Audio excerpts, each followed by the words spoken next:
Diaboli novus ordo, principados, potestades e dominadores. Jaden Freitas. Esta é uma análise, comentário e apresentação da obra de minha autoria, pretendendo expor alguns pontos e aspectos gerais, a fim de que você, amigo leitor, conheça o cerne e fundamento da minha visão particular e entendimento do assunto que abordo no livro.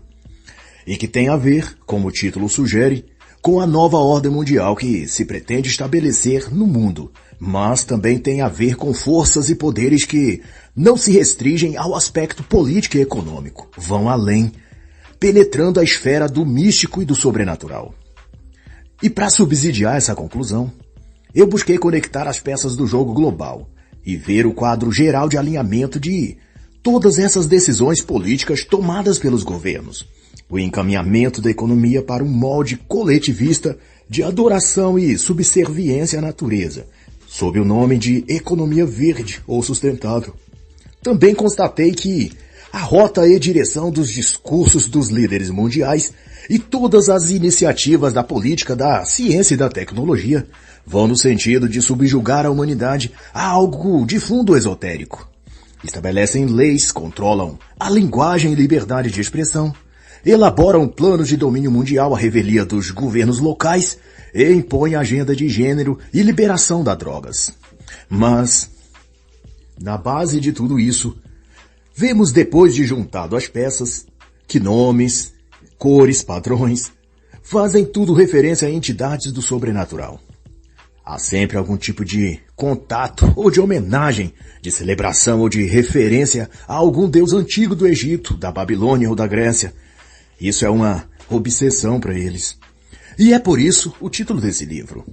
Diaboli novus ordo é a expressão em latim para a nova ordem diabólica, que é uma alusão que faço para o que considero, e assim tenho detectado, a verdadeira essência e conteúdo subjacente aos trâmites todos por trás de tudo que se chama de nova ordem global, ou de novo normal, ou grande reset, etc. Mas essa conclusão a que cheguei não é pura percepção minha. Eu também me apoiei em dezenas de autores e livros que estão referenciados em mais de 10 páginas de bibliografia. E nesse passeio que fiz entre literatura ocultista cristã e muito conteúdo político, o que ficou nítido é que essa nova ordem não é apenas o estabelecimento de um novo mundo ou de uma nova era, mas sobretudo de um mundo feito para abrigar ou servir de morada e habitação para seres ou entidades que não são deste plano ou dimensão. A tal nova ordem mundial foi a conclusão mais óbvia a que pude chegar. Não se trata de um estado de controle e dominação de uma elite sobre as pessoas de toda parte e cidadãos comuns. Há uma fração disso, de totalitarismo e sujeição psicológica, além de vigilância tecnológica e controle alimentar, mental. Tudo isso se pretende realmente operacionalizar no tipo de mundo que a ONU e seus donos pretendem formar. Mas, de outra parte, o que minhas pesquisas e os indícios que apurei têm apontado é que uma parte, talvez a principal, está sendo preparada para criaturas ou seres que não são humanos. Toda a imagética, a semiótica e todo o simbolismo adotado pelos decisores na cadeira de comando da ONU, Fórum Econômico Mundial e outras agências e organismos globais aludem a coisas místicas, fazem menção a entidades que a teologia chama de demônios ou espíritos malignos. E que esses órgãos internacionais que deveriam se ocupar de questões estritamente seculares introduzem nos debates políticos, nos assuntos geoeconômicos ou sociais, elementos espiritualistas e sempre coadunam suas reuniões, atas e tomadas de decisões com datas ou calendário ocultista. São números cabalísticos, datas coincidentes a solstícios, fases da lua ou nomes de figuras místicas do Egito Antigo ou Grécia. E por isso, eu recorri ao texto de Efésios 6:12 para ilustrar aquilo que está na essência dos projetos globalistas. Fazer do mundo ou do novo mundo um lugar adequado para os principados, potestades e dominadores, que segundo a descrição bíblica são os verdadeiros príncipes e governantes desse nosso mundo tenebroso. A impressão que se tem é que os seres humanos estão sendo destituídos ou expulsos desse mundo e sendo levados para viver em guetos ou colônias com pets de estimação ou escravos de trabalhos forçados, enquanto outros assumem e desfrutam do mundo que antes era nosso. Como no livro A Revolução dos Bichos de Orwell, em que antes eram os seres humanos quem controlavam a fazenda. Depois foram subjugados pelos bichos e a fazenda ou o mundo passou a ser liderado pelos porcos. A analogia em que os porcos podem ser os seres que a teologia chama de potestades de dominadores.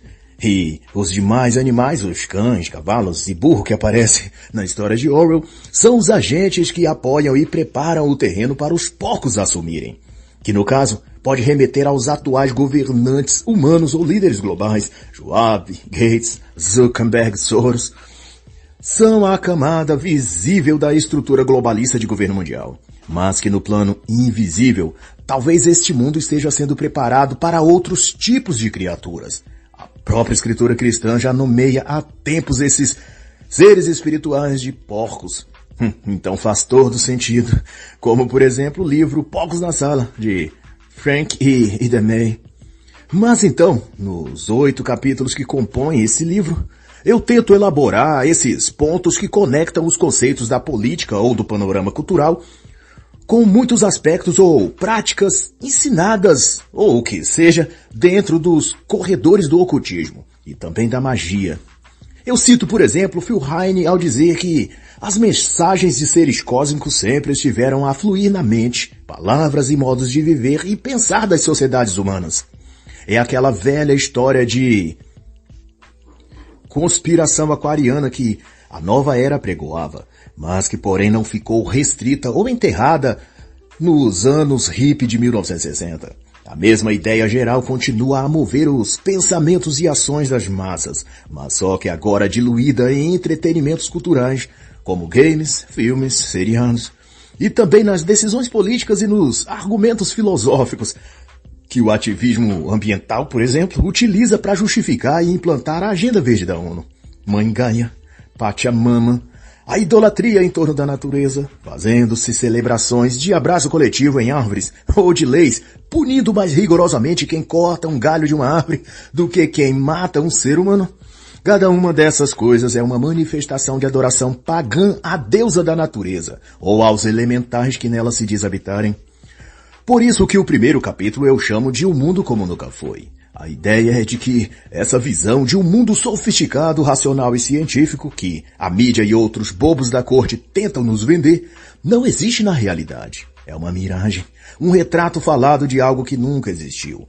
Nunca houve essa época em que a razão tenha suplantado as crendices. Esse foi um argumento retórico adotado desde a Revolução Francesa, onde se dizia que o período da Idade Média teria sido de trevas supersticiosas, de crendices cristãs, mas que a técnica e a racionalidade científica iluminista prevaleceu e gerou a Renascença e a própria Revolução Científica. Mas isso sempre foi um mito. Os próprios que em público discursavam isso, faziam eles partes de sociedades secretas que praticavam rituais e cerimônias de invocação espiritual. E a própria democracia de que falavam foi representada com a imagem de uma deusa. E a ciência que exaltavam nascia de experimentos mágicos alquimistas, onde um dos objetos era alcançar a fórmula mágica da juventude ou da imortalidade. A razão científica sempre foi apenas um belo tema de debate, mas nada que se aplicasse na vida real. Veja que os maiores representantes políticos e empresariais do Ocidente já foram flagrados, por exemplo, dentro de um clube fechado numa área de vegetação ao redor de fogueira e de uma imagem de uma deusa coruja, como denunciada por Alex Jones nos anos 2000, cultuando e invocando pactos e conjurações ocultistas. E além disso, se o mundo fosse tão racional e científico, os ídolos culturais que a mídia celebra e divulga como cantores e artistas de TV não viveriam cercados ou se apresentando adornados com símbolos místicos ou destacadamente satânicos. Basta ver os shows ou clipes dessas cantoras consagradas e se verá toda a semelhança de um ritual satânico de culto a entidades religiosas pagãs. E na página 21 e 22 eu faço uma rápida lista dos principais filmes ou seriados que estrearam em 2020, 2021, 2022 e 2023 e que tiveram repercussão e audiência nos cinemas ou streams de filmes, e todos remetem a algo esotérico diabólico. E mostro com isso que, ao contrário do que se divulga, o mundo não está mais centrado e racional, mas ao contrário está cada vez indo mais fundo no misticismo. O próprio transhumanismo serve como ilustração disso. Essa parte da ciência moderna é tida como o ápice da tecnologia humana, que reúne o que há de mais primoroso na biologia, na genética, na inteligência artificial, na engenharia de dados e nanotecnologia. Porém, o seu propósito intrínseco é metafísico, o de transcender a própria condição humana e se tornar Deus. Não se trata apenas da evolução tecnológica, mas visam também um atingimento espiritual, consagrando suas descobertas e invenções às supostas aparições de OVNIs ou busca por vida extraterrestre, que culminará num compilado esotérico, onde a humanidade teria sido visitada por aliens e ETs, e desenvolvido disso seus primeiros conhecimentos tecnológicos. E no bojo disso retomam então o culto e celebração aos deuses antigos, que se dirá serem os aliens que voltaram à Terra, os pais da humanidade. O retorno dos deuses, exatamente aquilo que Enoque teria descrito sobre Samiasa e seus anjos caídos terem dado aos seres humanos as primeiras formas de tecnologia, e junto a isso um arcabouço de esoterismos e um panteão de deuses para adorar. E no capítulo 2 eu dialogo com o leitor a respeito da Organização das Nações Unidas, a ONU, e busco fazer uma analogia com o personagem São Cipriano, imaginando que esse mago e bruxo antigo teria visitado a sede da ONU em Nova York, e para sua surpresa, encontrado lá um arsenal de magia e ocultismo que nem ele mesmo, São Cipriano, tinha tido coragem ou habilidade de evocar. É claro que nisso tudo eu estou fazendo um tipo de paródia com a vida real. E meu intuito é mostrar ao leitor que as agências internacionais que afirmam estar cuidando dos interesses humanos, saúde, paz mundial, fim da fome, desigualdade, etc., na realidade, usam dessas bandeiras para instalar uma nova ordem global, e uma em que o centro mobilizador é a invocação ou culto às entidades suspeitas, para não dizer diabólicas, trazidas do mundo antigo, da Babilônia, do Egito ou da Grécia. Mas para não ficar muito denso a narrativa e saturada de coisas ocultistas pesadas, eu uso a figura do lendário autor do livro de feitiços São Cipriano da capa preta, ou da capa dourada, e por aí, para assim descortinar um pouco das raízes místicas e esotéricas que subjaz nessa organização, e nas intenções e projetos que ela e outras perpetuam pelo mundo. Uma referência que eu faço é sobre o discurso do, na época, secretário-geral da ONU, Dag Hammarskjöld, quando inaugurou, na sede da ONU, uma sala para a busca espiritual, e chamou o lugar de altar para o Deus de todos. No ocultismo, o Deus de todos, e também chamado o Deus de muitos rostos, e desde a antiguidade se perpetua nas culturas diversas como aquele que possui muitas máscaras, que se veste conforme a ocasião ou público, fingindo-se, camuflando-se daquilo que for necessário para os propósitos daquele que o invocou. Daí eu vou correlacionar qual entidade possui essa característica no rol de espíritos ou daimons que Aleister Crowley apresentou em sua Goetia, mostrando que todo o contexto social da nossa presente época e aquilo que a ONU divulga e semeia pelo mundo traz consigo alguma conotação mística, o que faz notar que há um conteúdo ocultista em tudo que essa organização promove. Eu chego a brincar com a situação dizendo que toda a bruxaria que São Cipriano teria feito pareceria hoje até coisa de principiante diante do arco de perfídia e malignidade que esse organismo internacional e suas subsidiárias, OMS, Unesco, OMC, fazem e promovem pelo mundo.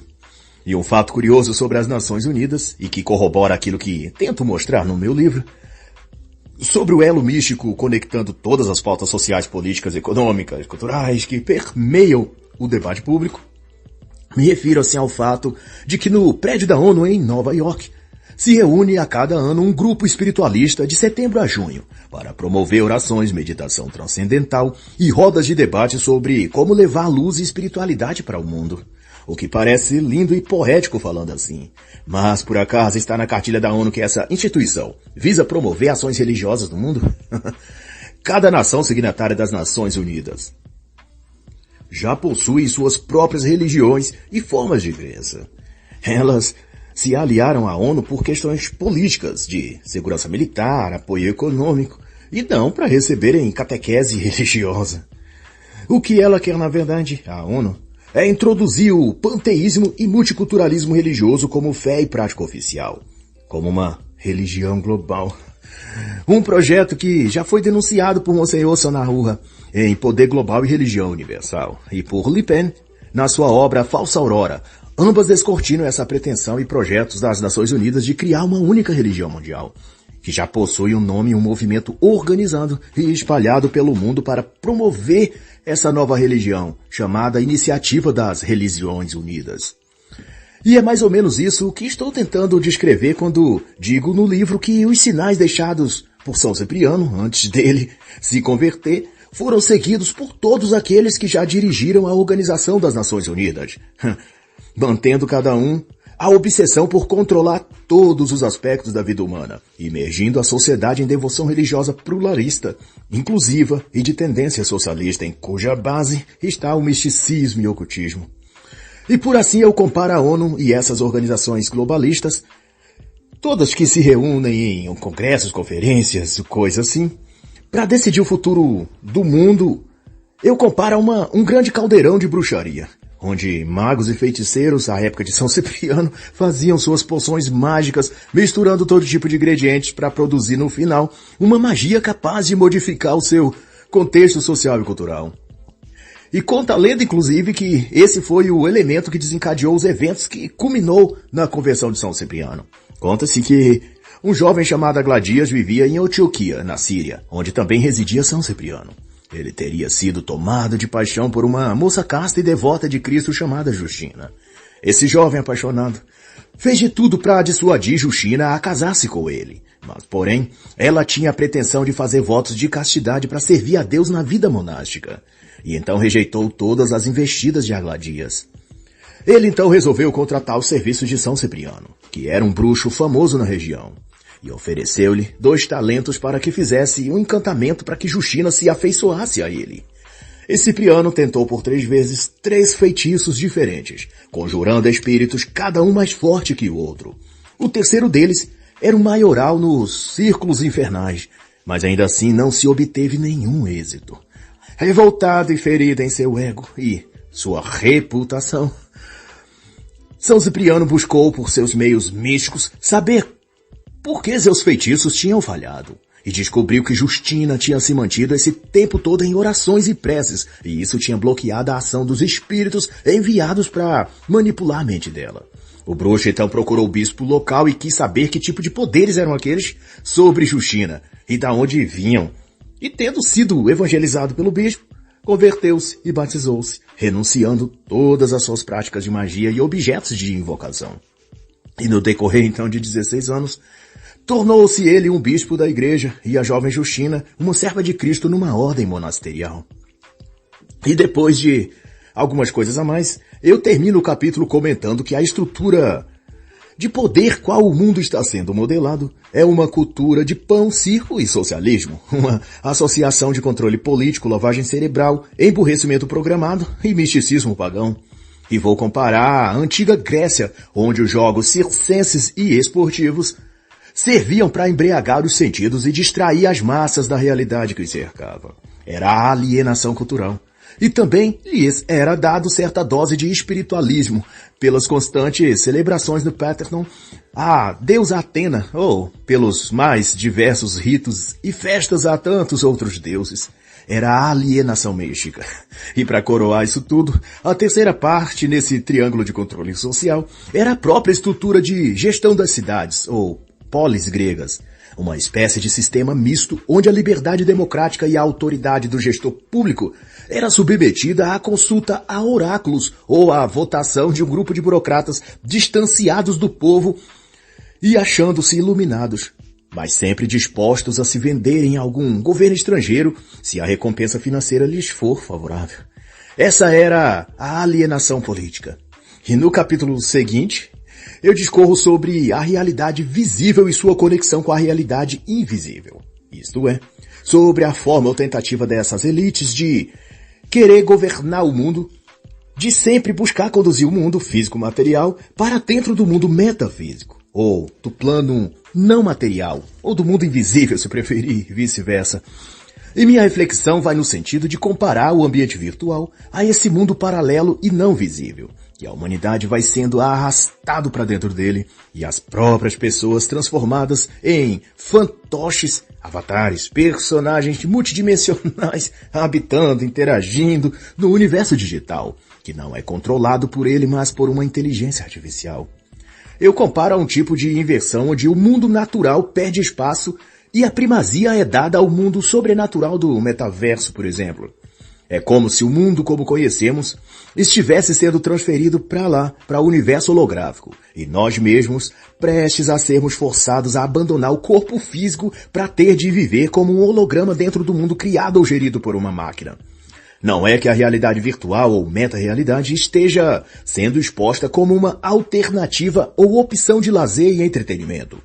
O que está ocorrendo é uma sobreposição do mundo digital sobre o mundo físico natural, e as sociedades sendo levadas para dentro disso, ou seja, todos os serviços e atividades humanas, bancos, compra e venda de casas, clubes, dinheiro, transações econômicas, financeiras e até reuniões religiosas estão sendo transferidas para dentro do metaverso ou da meta-realidade, e todos sendo convencidos de usar a realidade virtual como uma ilha do prazer ou paraíso da felicidade onde cada um pode ser e fazer o que quiser.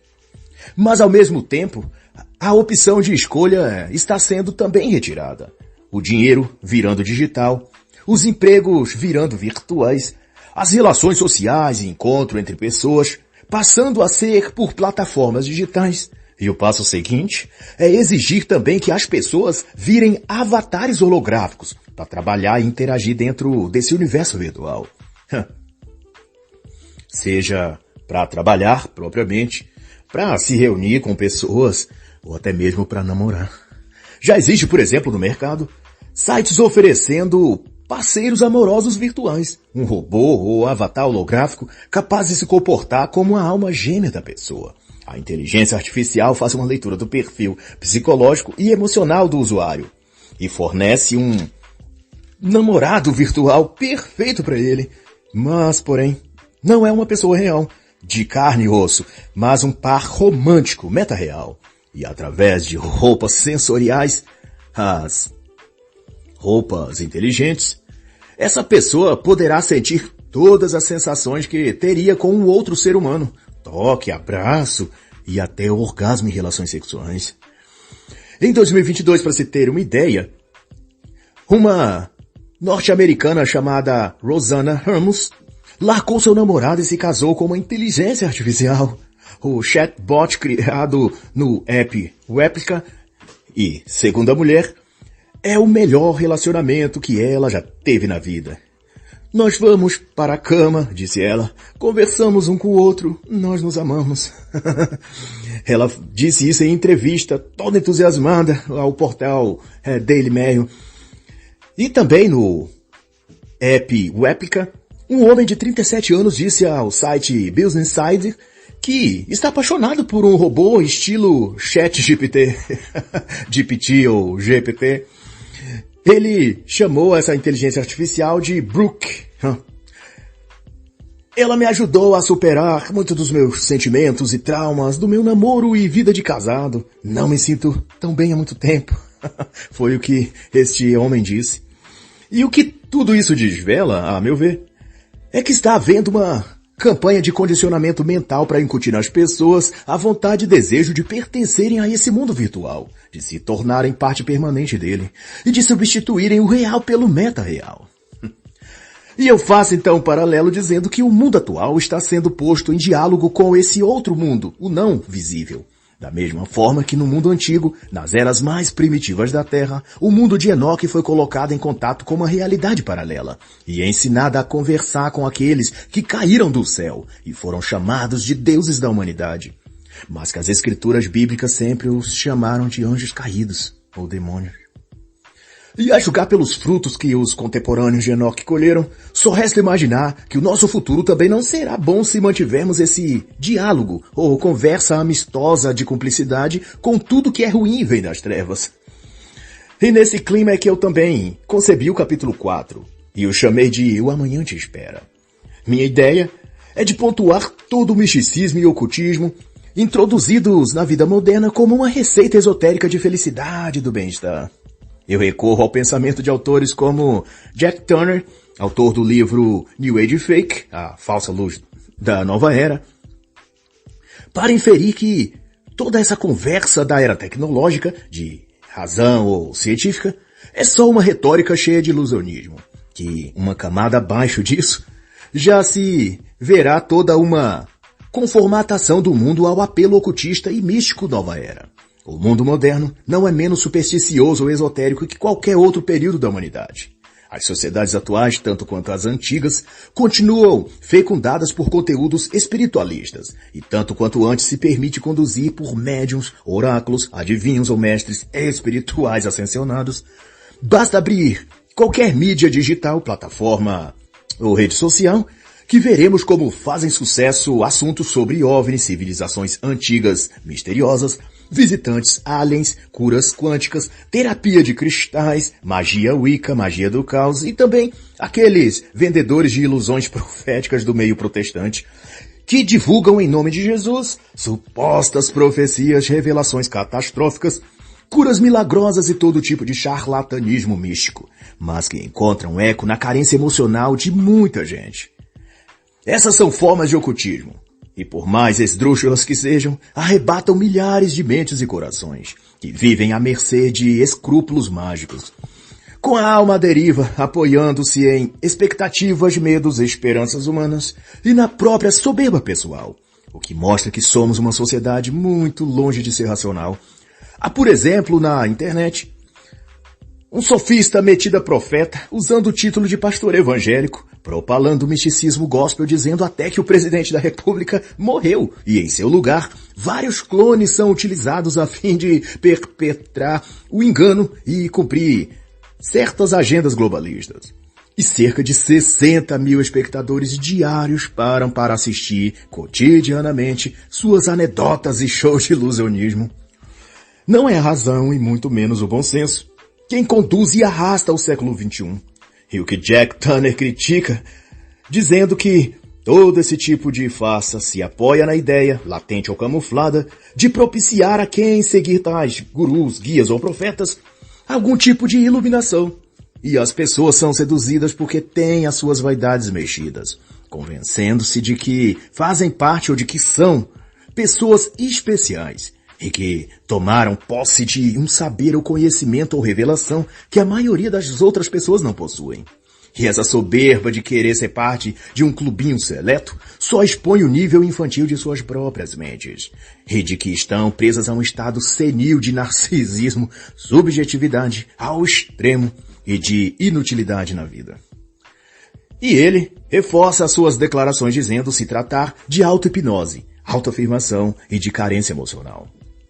Mas a parte que eu mais gosto desse autor, e registrei isso no livro, é quando ele diz que os tolos, dopados e deslumbrados com essas narrativas de iluminação interior, ou de que se detém um conhecimento especial, e os gurus que as promovem, são apenas as partes menos tóxicas dessa fantasia. A parte mais letal é a própria indústria a quem serve esse jogo de marionetes, que esse autor chama de indústria do esclarecimento ou da iluminação espiritual. Para ele há um mercado que capitaliza sobre esses esquemas e lucra enquanto vende receitas esotéricas para as massas. Mas da minha parte, e é o que tento recortar das assertivas do autor, é que o lucro que essa indústria obtém não é apenas financeiro, mas também ideológico. Para mim, todos esses slogans espiritualistas e esse incentivo para que as massas consumam variados produtos esotéricos tem a ver com um projeto maior de desviar a alma delas da verdade e de Deus, consequentemente, e fazê-las abraçar tudo aquilo que a agenda globalista propõe. Vede que toda religião ou prática New Age, ou que se diz espiritualista em algum ponto, começa a alinhar-se aos discursos da ONU, do Fórum Econômico Mundial, do pessoal maligno das Big Techs, toda aquela falácia de elevação espiritual interior, alinhamento dos chakras, Kundalini, evolução kármica, acaba tudo apoiando escancaradamente tudo que vem da ONU, as 17 ODS, a Agenda 2030, as pautas LGBT, do aborto, liberação das drogas e toda essa conversa fiada de mudanças climáticas. E minha acepção é que o esoterismo é um grande bornal onde se esconde dentro dele o satanismo, a ideologia marxista adaptada e uma grande porção de totalitarismo travestido de harmonia espiritual com todos os seres da natureza. Porque dessa ideia nascem as leis proibitivas que tiram as liberdades econômicas e pessoais, sob o pretexto de se proteger o verde, de salvar o planeta, de promover a tolerância religiosa às minorias, etc, etc. E quando virmos, na prática, estaremos vivendo num mundo sem liberdade e ditatorial, igualzinho o comunismo sempre sonhou em fazer. Tudo validado pelo viés esotérico e sob argumentos espiritualistas. E então a minha conclusão nessa parte é de que no que depender do gnosticismo e do ocultismo, esse é o amanhã que nos espera. Bem parecido com aquele que o comunismo nos ofereceu desde sempre. E assim eu chego ao capítulo 5 e uso como pano de fundo da reflexão o romance ficção contado por Scott Fitzgerald no seu livro O Grande Gatsby, de 1925. Minha concepção é que a vida das festas e hedonismo buscada pelos personagens Jay Gatsby, Nicky Carraway, Daisy e Tom Buchanan, e também Jordan Beck, retrata mais que uma devoção ao lazer e às superfluidades, mas expressa sobretudo uma cultura e condição mental que não apenas foi a da geração dos anos 1920, mas também e é a da moderna e atual geração do século XXI. Nosso modelo mental não é diferente do que Fitzgerald destacou no seu livro. Também vivemos alimentando-nos de excessos de drogas, de bebidas, nicotina, e o que acho ainda pior, não porque escolhemos isso voluntariamente, mas porque fomos persuadidos e manipulados pela indústria ideológica que usa a mídia, o cinema, os streams de filmes, os artistas de TV e internet, para manipular nossos gostos e vontades e nos corromper o corpo, a alma e o espírito. E na comparação que eu faço, esse projeto e proposta de entorpecer a alma e espírito humano de entretenimentos lascivos e espúrios nasce de uma proposta das entidades metacapitalistas, das corporações globalistas e do consórcio marxista internacional, de deturpar os valores e hábitos estruturais cristãos, que, então, pairavam sobre a sociedade ocidental. Enchilar os vícios, sobrepujar todas as paixões baixas e vergonhosas possíveis. Tudo isso condiz com o tipo e formato de cultura que o comunismo sempre prospectou.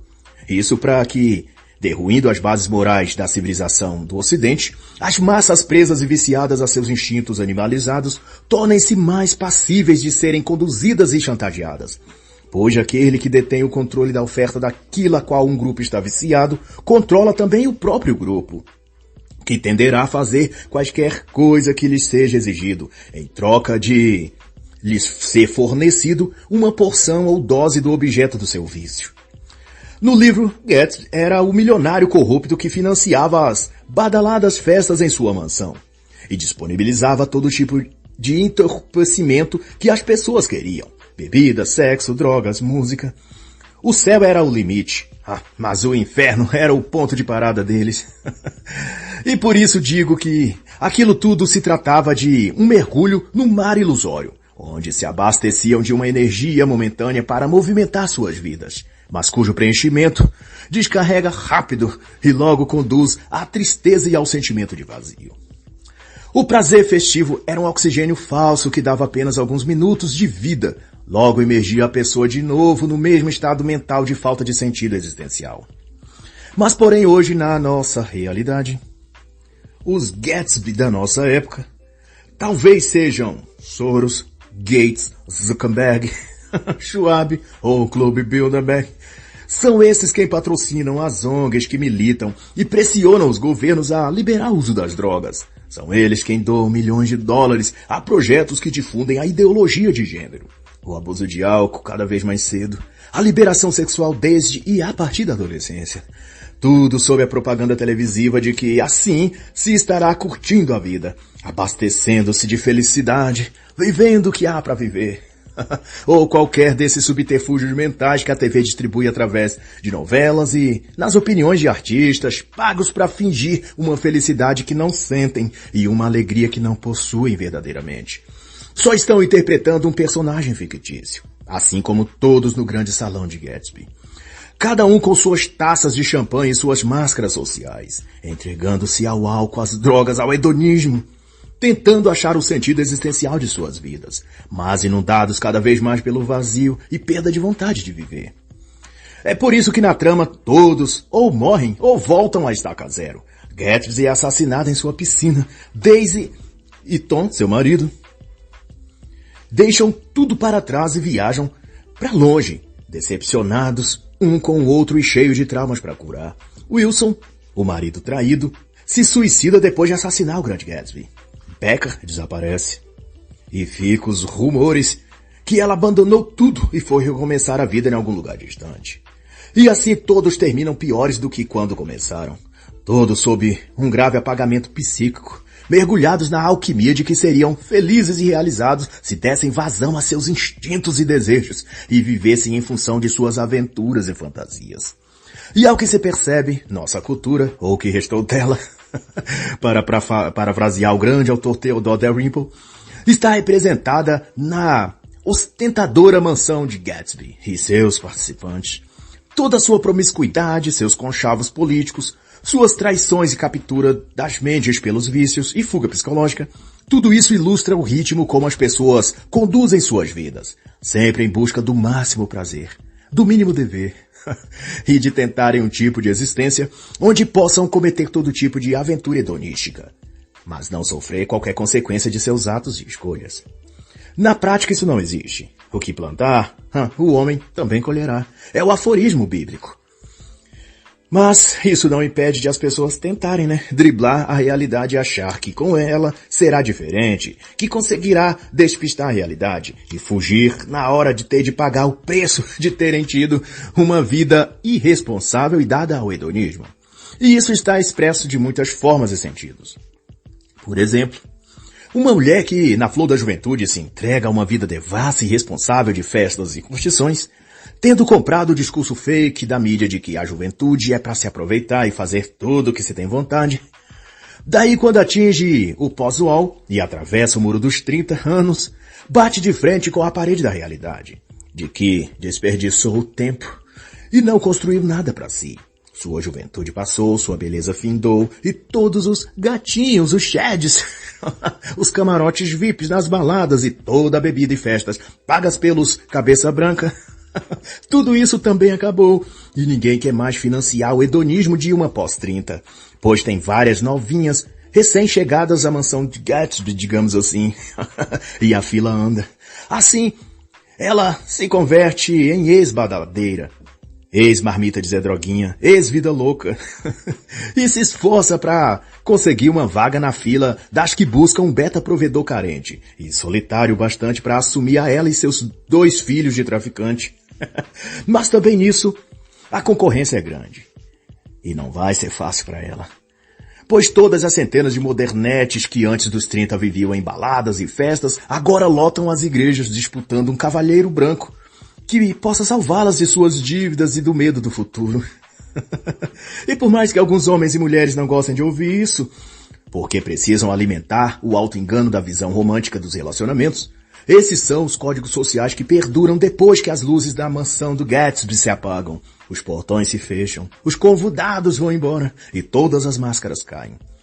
Mas para não ficar só em minhas deduções, eu cito as palavras de Gilles Povesky.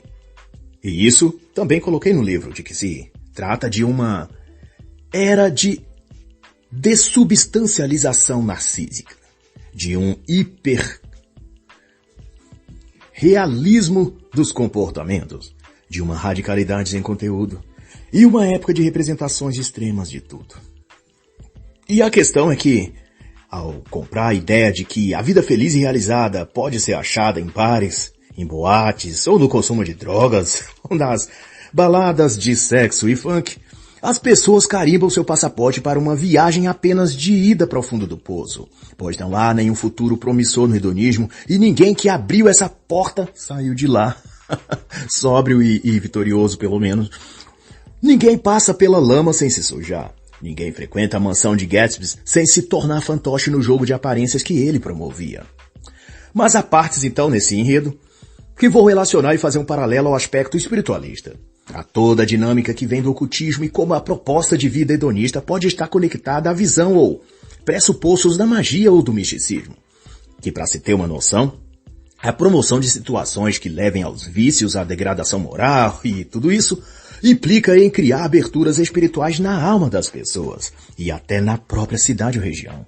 Numa perspectiva que, para além do plano natural, percorre a entrada de seres que não pertencem a esse mundo e que já foram chamados de deuses antigos, de sentinelas caídos e também de demônios. E seguindo o baile, eu comento um pouco mais sobre a ONU e o modernismo dentro do plano de fundo da concepção de nova ordem mundial no capítulo seguinte. Mas uso dessa vez a história da Sociedade Teosófica e de sua fundadora Madame Blavatsky. Ao tomar por referência o best-seller de Helena Blavatsky, Isis Sem Véu, como linha de raciocínio nesse capítulo, eu exponho a tese de que o véu de Isis são desenroladas sutis camadas que são postas sobre a sociedade e escondem dela a verdade, a beleza, a justiça e o caminho para Deus. Essa cobertura, todavia, é também ideológica, sendo composta de premissas sociológicas de igualitarismo, de fraternidade universal, direitos das minorias ou de questões ambientais. E com essas cortinas encobrindo a verdade, a motivação esotérica por trás dessas bandeiras é o mundo levado para uma estrada mística, até que tenha ido longe demais para poder retornar. E eu levo isso para uma comparação com o contexto da civilização pré-diluviana, que foram seduzidos pela vaidade de que aqueles que desceram do céu e os descendentes deles, os Néfilins, seriam os porta-vozes de uma nova era, a profetizar um futuro onde os véus da existência seriam descortinados e as pessoas encontrariam o caminho da realização, da sabedoria e de como alcançar uma vida de harmonia, de paz, de prosperidade e de todos em comum. E nesse ponto, o que poderia ser apenas um ideal social de política partidária, aquela coisa bem clichê progressista, se mistura com o discurso esotérico, só que no ocultismo passa a ser chamado de evolução ou ascensão espiritual. O fato é que, em dado trajeto do caminho, a mentalidade esotérica passa a compartilhar das mesmas pautas progressistas, se alinhando às causas de ambientalismo, de anticristianismo, de anticapitalismo e também da liberação das drogas, etc.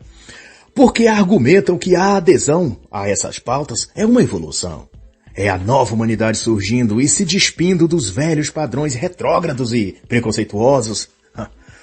Eu cito inclusive as denúncias feitas por Monsenhor Sanaúa, e expostas em seu livro Poder Global e Religião Universal, em que ele destaca que já no ano 2000, um projeto da ONU reuniu líderes de várias partes do mundo, para que assinassem um documento declarando o compromisso de unir esforços para construir um consenso global sobre questões de fé, de meio ambiente, de economia, de gestão política e social.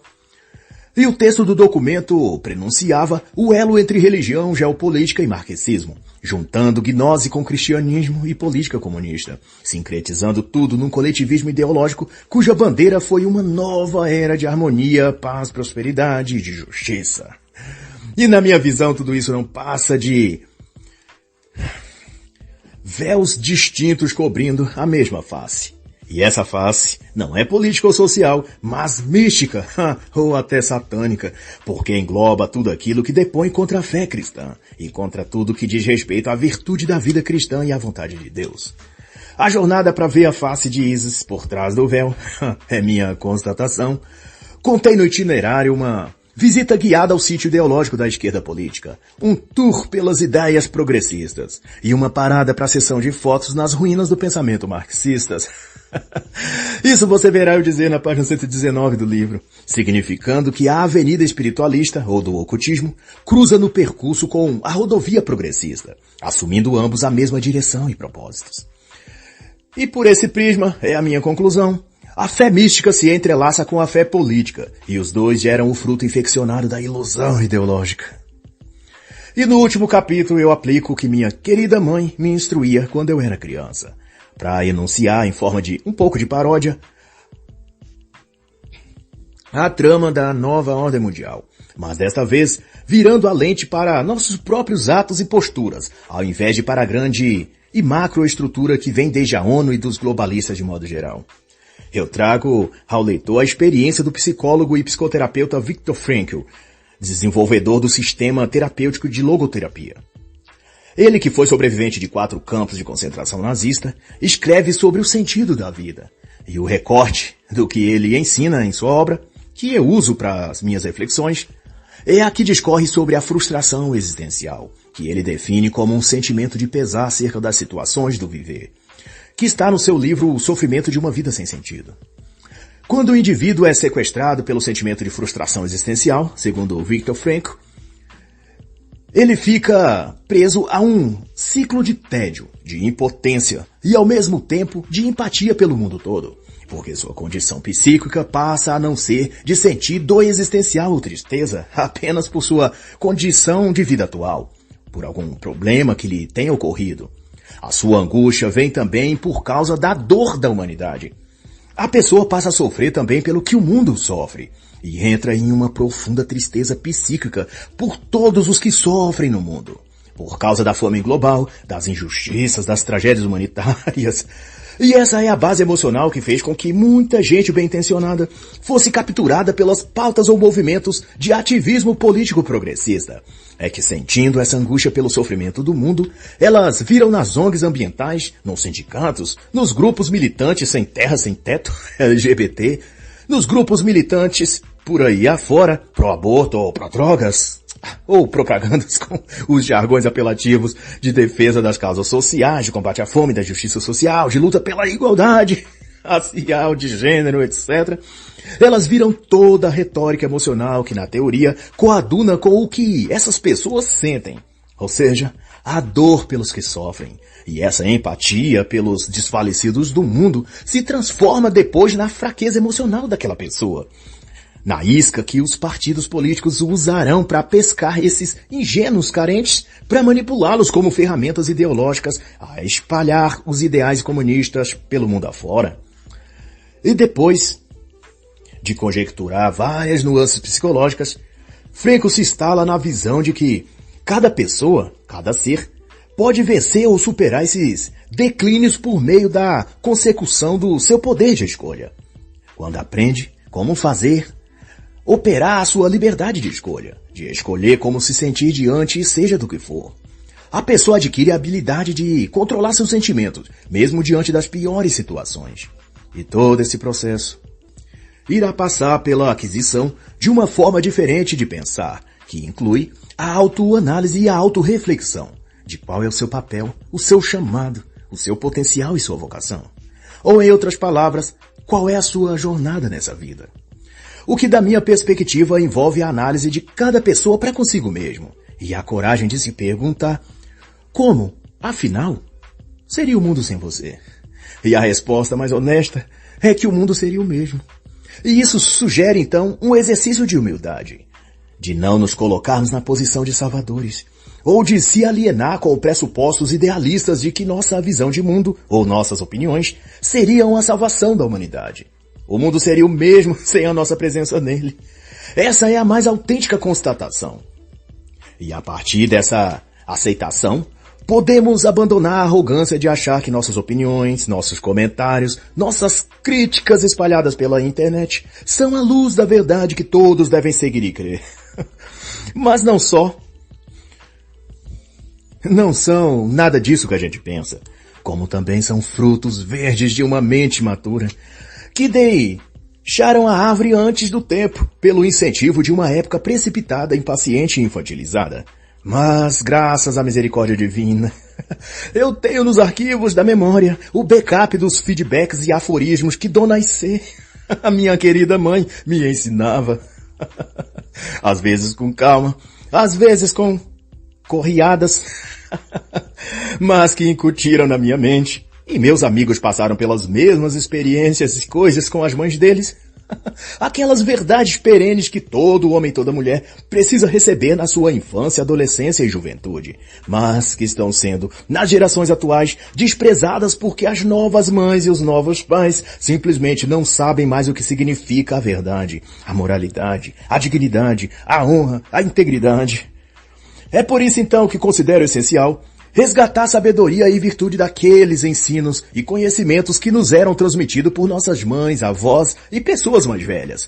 Os compadres, comadres, e que viam por eles, mas não eram deles. Eram a sabedoria ancestral sendo passada como o regionalismo de cada lugar, mas que continham as verdades atemporais e valores éticos e espirituais capazes de solidificar alma e coração em bases firmes e equilibradas. E é o que falta nas sociedades modernas. E por isso o mundo está tão colapsado. Os seres humanos tão maus, os jovens tão inseguros, insensíveis e autodestrutivos. Para si, para suas próprias famílias.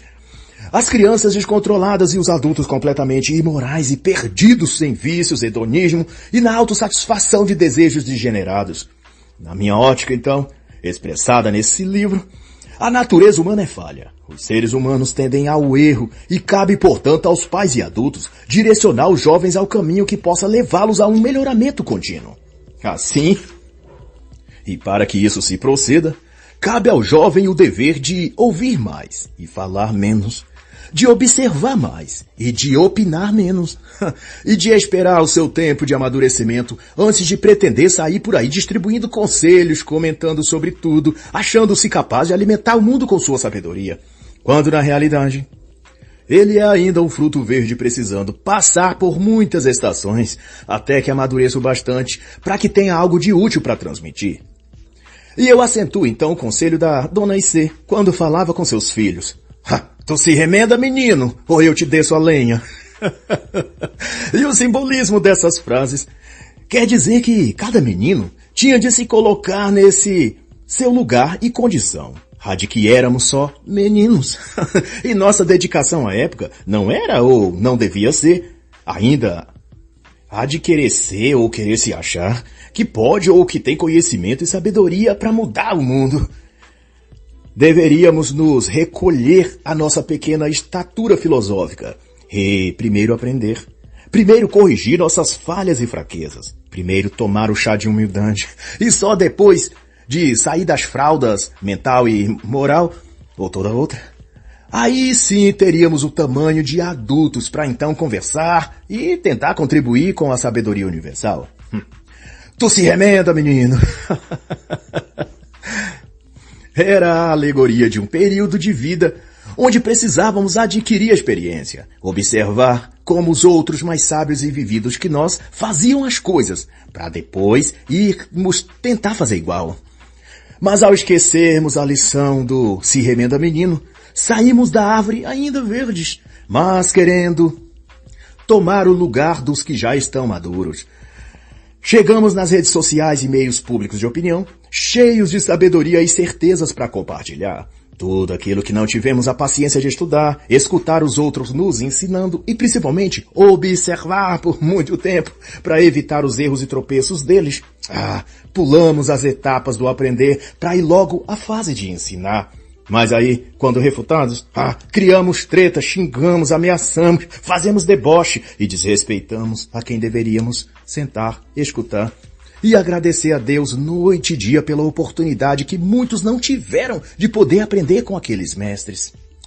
Foi assim que os brasileiros jogaram fora a chance de colher as sementes de sabedoria do maior filósofo do nosso século, Olavo de Carvalho, e preferiram, muitos, cavalgar o burro ideológico da mídia brasileira, optando por aderir à ignorância preconceituosa, repercutindo os verbetes invejosos, astrólogo da Virgínia, guru bolsonarista, filósofo sem diploma, todas essas coisas que gente incapaz diz para disfarçar a inveja ressentida que dominou seu coração.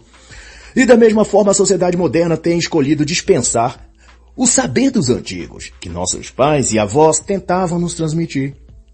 Quando Dona Icê, Dona Teresa, Dona Balbina, Senhora Marlene ou Conceição, as mães e tias dos meus colegas, nos repreendia com uma sandália na mão ou varinha de pé de goiaba e dizia para tomarmos jeito de homem, para se colocar no prumo, para tomar modo de gente, elas sempre tinham um conselho em seguida, ou nos contava um caso qualquer de um filho ou pessoa que fez ou deixou de fazer algo que seus pais lhe tinham dito, e acabaram muito mal.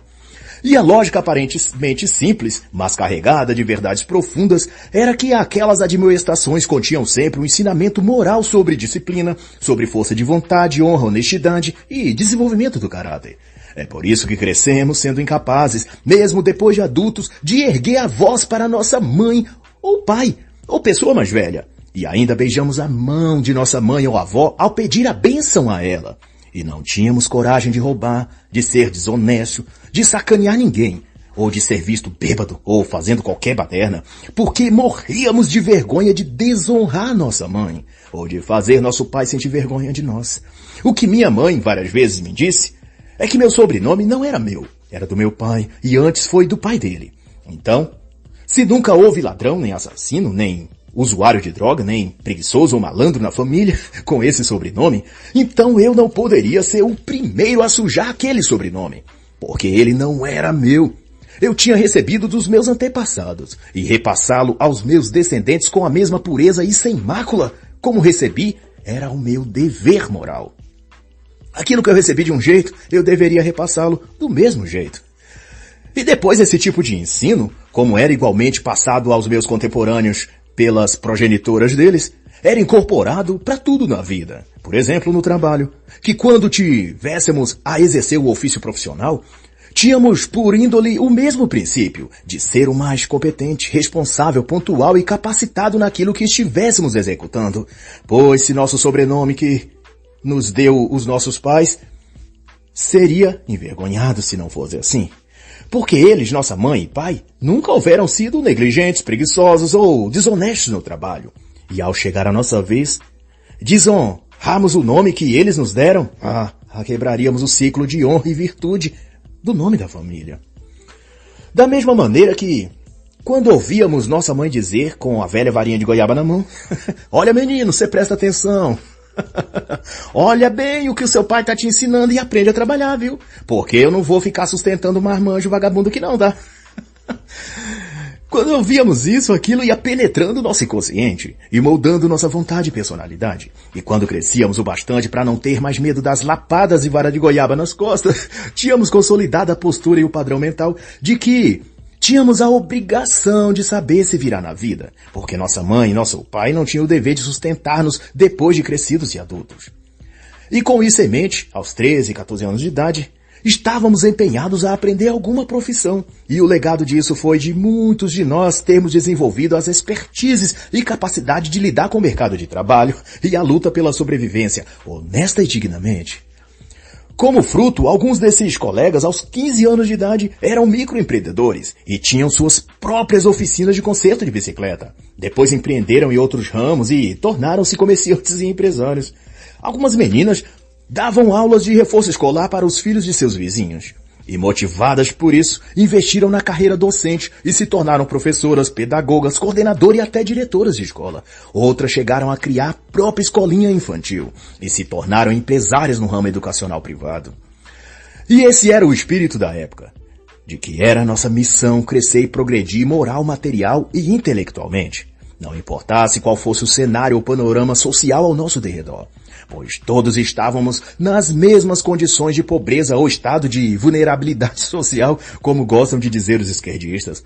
E assim, sem entrar em outros pormenores que o capítulo enseja, a coisa melhor a se pensar não é em quais conselhos minha mãe daria à presente geração ou pessoas, mas em quem atualmente estaria disposto a seguir os conselhos dela. Quem no mundo de hoje teria disposição de seguir a verdade, o bom, o justo e o belo? E então, minha mãe convocaria sua velha e sábia varinha de goiaba e diria, sem um único sorriso no rosto: tu se remenda, menino. Está escrito: eu sou a videira, vós sois os ramos. Sem mim, nada podeis fazer. João 15, 5. E assim encerra a análise da obra Diaboli Novus Ordo, Principados, Potestades e Dominadores, de Jaden Freitas.